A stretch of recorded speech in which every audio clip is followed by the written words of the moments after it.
여러분, 혹시 코닥이나 블록버스터 같은 회사들 기억나시죠? 한때는 정말 시장을 완전히 지배했던 거대 기업들이잖아요. 그런데 왜 한순간에 역사 속으로 사라져버렸을까요? 오늘 우리가 바로 그 이유, 이른바 혁신가의 딜레마에 대해 한번 깊이 파헤쳐 보겠습니다. 자, 그럼 이 질문부터 한번 시작해 볼까요? 이건 가장 성공적인 기업들조차 밤잠 설치게 만드는 그런 질문일 텐데요. 도대체 왜 그렇게 잘 나가던 회사들이 어느 날 갑자기 길을 잃고 헤매게 되는 걸까요?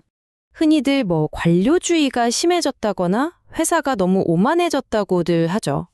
그런데 진짜 이유는 놀라지 마세요. 훨씬 더 충격적입니다. 문제의 원인이 바로 그들을 성공으로 이끌었던 성공 비결, 그 자체에 있다는 거니까요. 자, 여기 나오는 원칙들을 한번 보세요. 고객 말에 귀 기울여라. 경쟁사를 잘 살펴라. 최고의 제품에 투자해라. 당연히 돈 되는 혁신에 집중하고 우리 제일 중요한 고객들 곁에 딱 붙어 있어라. 와, 이거 어느 경영 교과서를 펴봐도 나오는 얘기잖아요. 그야말로 성공의 황금률이죠. 이걸 안 지키는 회사가 어디 있겠어요. 너무나도 당연하고 완벽해 보이지 않나요? 그런데 말이죠. 바로 여기서 정말 충격적인 반전이 시작됩니다. 만약에 이 완벽해 보이는 원칙들이 사실은 실패로 가는 지름길이었다면 어떨까요? 여기 인용문이 바로 그 점을 아주 날카롭게 짚어주고 있어요. 회사를 성공시켰던 그 의사결정 방식, 그 자원 배분 시스템이 역설적이게도 파괴적인 혁신을 그냥 밀어내버린다는 겁니다. 참 아이러니하죠? 자, 이 역설을 제대로 이해하려면 먼저 알아야 할 게 있어요. 모든 기술이 다 똑같은 기술이 아니라는 사실입니다. 기술에는요, 근본적으로 완전히 다른 두 가지 종류가 있습니다. 바로 이겁니다. 존속적 기술과 파괴적 기술. 존속적 기술은 말 그대로 기존 제품의 성능을 계속해서 좋게 만드는 거예요. 우리 주류 고객들이 원하는 걸 더 좋게 만들어주는 거죠. 반면에 파괴적 기술은 처음엔 성능이 오히려 더 떨어져 보여요. 완전히 다른 가치를 제공하거든요. 기존 강자들은 당연히 존속적 기술에 강하고요. 새로운 회사들은 이 파괴적 기술을 들고 나오는 경우가 거의 대부분입니다. 그리고 바로 여기가 함정이 파여있는 지점입니다. 기존에 잘 나가는 회사들은 이 존속적 혁신의 그야말로 도사들이에요. 고객들이 이미 원하는 걸 더 좋게, 더 많이 만들어주는 데는 따라올 자가 없죠. 조직 전체가 바로 그 일을 잘하도록 완벽하게 최적화되어 있으니까요. 그렇다면 대체 이 작은 스타트업들은 어떻게 그렇게 거대한 공룡 같은 기업들을 무너뜨리는 걸까요? 여기에는요, 거의 공식과도 같은 일정한 패턴이 있습니다. 한번 같이 보시죠. 이 디스크 드라이브 산업의 이야기가 아주 전형적인데요. 한번 따라가 보죠.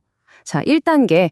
놀랍게도 이 파괴적 기술은 보통 그 잘 나가는 회사 안에서 먼저 발명이 됩니다. 그런데 2단계. 이걸 제일 중요한 고객들한테 보여주니까 에이, 이건 너무 작고 성능도 별로네요. 저희한테 필요 없어요. 이런 반응이 나오는 거죠. 그럼 3단계. 회사는 어떻게 할까요? 당연히 고객이 원하지 않는 프로젝트에 돈을 쓸 수 없으니까 지원을 끊어버립니다. 그럼 4단계. 이 아이디어를 냈던 똑똑한 엔지니어들은 좌절해서 회사를 박차고 나와요. 그리고는 스타트업을 차려서 그 별 볼 일 없던 기술을 원하는 새로운 시장을 기어코 찾아냅니다. 5단계. 이 스타트업은 기술을 미친 듯이 발전시켜서 결국 주류 시장이 원하는 수준까지 올라오게 되고요. 마지막 6단계. 원래 있던 회사가 이거 뭔가 심상치 않은데 하고 정신을 차렸을 땐 이미 게임이 끝난 뒤인 거죠. 왜냐하면요, 기존 강자들은 언제나 더 높은 이윤을 쫓아서 움직이게 되어 있거든요. 그게 가장 합리적이고 이성적인 경영 판단이니까요. 이렇게 모두가 더 비싸고 좋은 시장으로 올라가려고만 하니까 자연스럽게 시장의 아래쪽, 그러니까 수익성이 좀 낮은 시장에는 텅 빈 공간, 일종의 진공 상태가 생겨버립니다. 바로 여기가 파괴자들이 비집고 들어올 완벽한 틈새가 되는 거고요. 그러니까 핵심은 바로 이거예요.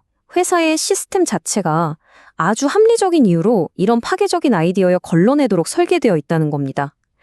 당장 실적을 내야 하는 관리자나 확실한 수익을 원하는 투자자 입장에서 보면 고객도 원치 않고 돈도 안 될 것 같은 프로젝트는 당연히 잘라내야 하잖아요. 바로 그 합리성이 회사의 발목을 잡는 거죠. 그럼 그냥 이렇게 당하고만 있어야 하는 걸까요? 실패가 정해진 운명일까요? 그렇지는 않습니다. 방법이 있긴 한데 다만 아주 과감하고 급진적인 접근이 필요합니다.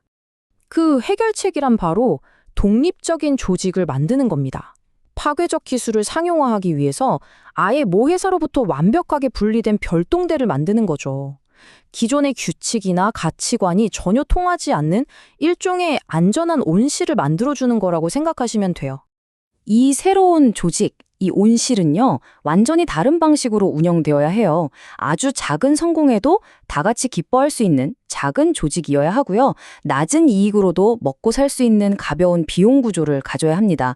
그리고 가장 중요한 건 정해진 시장에 물건을 파는 게 아니라 우리 기술을 받아줄 새로운 시장을 찾아다니는 문화를 만들어야 한다는 거죠. 모회사의 복잡한 보고 체계나 자원 배분 과정에서 완전히 자유로워야 하는 건 물론이고요. 자, 그럼 이 모든 이야기가 오늘을 사는 우리에게, 그리고 여러분의 조직에게는 어떤 의미가 있을까요?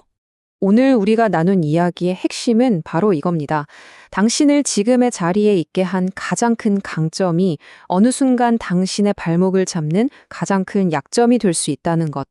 그렇게나 열심히 귀 기울였던 고객의 목소리가, 그렇게나 현명하게 쫓았던 높은 수익성이 역설적으로 다가오는 거대한 변화의 물결을 보지 못하게 만드는 안대가 될 수 있다는 사실입니다. 그래서 마지막으로 이 질문을 던져봅니다. 지금 당신이 누리고 있는 그 성공이 혹시 당신을 보이지 않는 함정에 빠뜨리고 있는 것은 아닐까요? 정말 어려운 질문이죠. 하지만 아마도 지금 이 시대를 살아가는 모든 성공한 리더들이 스스로에게 던져야 할 가장 중요한 질문일 겁니다. 오늘 이야기 함께 해주셔서 감사합니다.